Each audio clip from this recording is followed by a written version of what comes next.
Tucker Carlson had Glenn Greenwald on last night to speak about the young man, the IT guy who was working in the military, who was arrested. His name is Jack Teixeira. It's it's spelled with an X. It's hard for me to figure it out.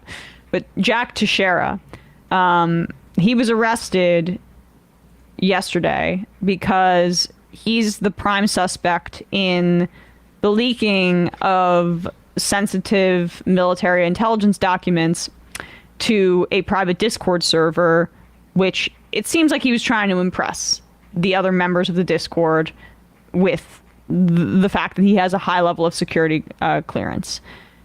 This is distinct from leakers like Reality Winner, leakers like Edward Snowden, obviously, who Greenwald would know well. And the Reality Winner thing is another thing you could just Google if you'd like to. Leakers like Chelsea Manning, who literally went to prison because she was brave enough to expose U.S. war crimes abroad, including laughing soldiers shooting from Apache helicopters down on to civilians and killing 2 Reuters journalists during the Iraq War, our torture regime. People know the story at this point. And disseminated by WikiLeaks, which we just covered, that the letter sent in by members of the squad to drop charges against Assange, which I fully support. So, like, I am pro-leak in general. I do want more transparency in our government, and we just had a guest on some time ago speaking about how, like, we classify everything at this point in this country, and it really hurts historical records of what our government is doing. We've overclassified our government processes. But this is different than those examples that I listed, because those examples were journalistic enterprises. The leaker speaking to a journalist, trying to get that information out there because the leaker was a whistleblower. They feared the consequences of having this kind of information kept secret. From what we can see, that doesn't appear to have been the primary motivation of this leaker, given the fact that he did not disseminate this information to any news source. I say all of this because I think that while I'm pretty against the prosecution of leakers in principle, the conflation of what Teixeira did with those others kind of devalues the bravery of what they did. And for people like Reality Winner and Chelsea Manning in particular, the risk that they took on to get this information to the public. Here is, though, Tucker Carlson and Greenwald really conflating the two. And I think that there's an agenda here that is at play, because it appears, based on some of the videos that have been tied to Teixeira, that he might have some right-wing inclinations. He's pro-gun. In the videos, he was saying anti-Semitic and racial slurs. So Tucker's trying to get out ahead of this a little bit. Coming on. I should say, and I'll just be quiet and let you speak, since you know this better than anyone, but we left out a lot of details that are being reported in the Washington Post, the New York Times, et cetera, tonight about the leaker and where this all came from, because honestly, I don't believe anything, and it's very hard to know what's true. We're all being spun, we're all being lied to, and we just didn't want to repeat the lies. So with that, what do you make of this? I can't think of an incident, Tucker, that reveals more vividly the real function of our nation's largest media corporations than what just happened here. If you're a real journalist, somebody who's devoted to transparency, shining a light on the most powerful government actors when they lie to the American people, and informing the public, you would be celebrating this person who stepped forward and risked his security to show his fellow citizens that the government was lying about this incredibly important war, with a nuclear armed power that we have actual troops deployed on the ground in Ukraine. There's going to be no diplomatic resolution through at least 2023. That Zelensky is planning on using our weapons to strike deep into Russia, which we were told would never happen, risking escalation. He did the job of what journalists claim to do, which is showed the public the truth. If you work for the intelligence agency... Pause it. That is not true. That is not true. The Discord server was private. He did not mean for this, based on what we have seen, to get out to the public. That would be a very different story. Then we would be able to have the conversation that Glenn is having right now. But he is omitting that detail because it's inconvenient for him. Told would never happen, risking escalation. He did the job of what journalists claim to do, which is showed the public the truth. If you work for the intelligence agencies, you would be furious at this person. You would hate him because he revealed that you just lied. He exposed the truth about what you were doing. What's amazing is the New York Times, the Washington Post, all the people who were at that Pentagon briefing today think the way the CIA and the Pentagon think. They hate this person. It was the New York Times and the Washington Post that did the FBI's work and found the leaker and led the FBI to him. They're demanding that he be punished. They're demanding that the government clamp down and keep things more and more secret. What kind of journalist would ever do that, would want to see a leaker exposed and punished and then demand that the government keep even more secret? But that is what these media corporations are there to do. They love leaks when the CIA and Homeland Security tell them to leak. That's when they disseminate propaganda to the public, like they did during the Trump years when they leaked the transcript between Michael Flynn and Ambassador Kislyak, the most serious kind of leaking crime. The Washington Post did that. Nobody looked for that leaker. Nobody cared. Everybody cheered because it served the interests of the security state. But when it comes to transparency that undermines the agenda of these agencies and that proves to the American people what the truth is,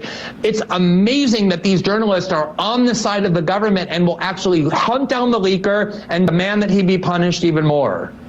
I just don't understand how any journalist could collaborate in hiding the fact that we're in a direct hot war with Russia. Maybe you support that, maybe you don't. But how could you hide something that significant, the most significant fact of our generation, from the public? How could you do that? The only answer is that you don't actually have a journalistic mindset, that you far more identify with your job as working for the government than working for the American people. If you look at the history of the most important journalism stories, it's exactly insiders like Daniel Ellsberg sees that the government is lying to the American people about the war in Vietnam, saying we're winning when in reality privately they're saying we're losing, and he goes and he shows the American people the truth. Or Edward Snowden, who heard James Clapper falsely deny the NSA was spying on American people. He had the evidence in his hand and he risked his security to show the truth. Same things WikiLeaks did. This is what you celebrate in journalism. Our journalists, meaning the media corporations, hate this because they actually work for their government. That is their true allegiance. You have to defend truth tellers. You cannot abet lying if you have an entire country based on lies. It just... So yeah, Glenn's in his sweet spot here. It's media critique of like the Washington Post and the New York Times for being in tandem with the national security state. I mean, this is kind of a line that we're seeing perpetuated by guys like Taibbi, IDW, Redux figures, and Greenwald as well, which does build on a kernel of truth. Like, we know that Judith Miller of the New York Times was actively doing the bidding of Scooter Libby, of Dick Cheney, in the pages of the New York Times to sell the war effort to the public. That's a fact. That's what was happening there. So I'm not above critiques of the Times and the Washington Post. Do I think that their discovery of this, the identity of this leaker, is the same thing that he's kind of describing there? I don't think so. And it really is interesting that he leaves out the name Reality Winner there, given the fact that Reality Winner was someone who trusted The Intercept to protect her when she came to The Intercept with information that she felt that the public would know. Now, this is under the Trump administration. Here's an old clip of Glenn Greenwald on with Tucker Carlson. Oh, sorry, this is Tucker. Sorry. Here's an old clip of Tucker Carlson, though, speaking about Reality Winner. Now, why this is notable is because he brings on Greenwald to defend this leaker here. Reality Winner did the whistleblower thing. She went to a news organization and tried to get this out there. But this is how Tucker Carlson framed it at the time. Again, Trump was in power. Dysfunction, and all over allegations that Vladimir Putin somehow hacked our democracy on behalf of Donald Trump. Yet after all this time, the only actual crime that have surfaced during the course of this scandal appear to have been committed not by the president, but by his opponents, who have leaked reams of classified material in order to hurt him. That's a felony, by the way, and it's happened a lot, some weeks almost every day. The latest example comes from the National Security Agency, the NSA. A 25-year-old contractor with the name Reality Winner, supposedly her real name, is accused of leaking classified surveillance of Russian hackers. Now, the document suggests an effort to penetrate U.S. election software, though not to change vote totals. Not that details matter in this case. The whole thing just sounds sinister. And that, of course, was the point of the leak, to add the perception that Trump is somehow a foreign agent. Now, Reality Winner seems like the kind of person who might want to make that point. Take a look at her Twitter account. It contains an almost constant stream of attacks on the president she works for, or did until today. In February. So a felony in that instance.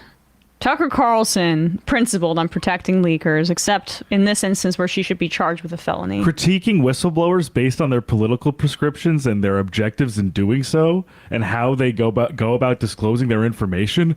What? Yeah. It is. Where's Glenn Greenwald? I know. I guess that's why I got confused. I thought he would be on at that time period to kind of say, hey, Tucker, this is not cool. Because any pushback from 2017 about Tucker's characterization of this leaker? Yeah. And this whistleblower? The reality, guys, no pun intended here, is that what happened with this classified information being put on a private Discord server, it's not going to end up vindicating this position. There doesn't seem to be any effort at making this a news story. The newsworthiness of it is key to contextualizing what whistleblowing actually is. He didn't blow the whistle. He just was like, hey guys, I'm cool. Take a peek inside. And that's the difference here. So there is no consistency whatsoever.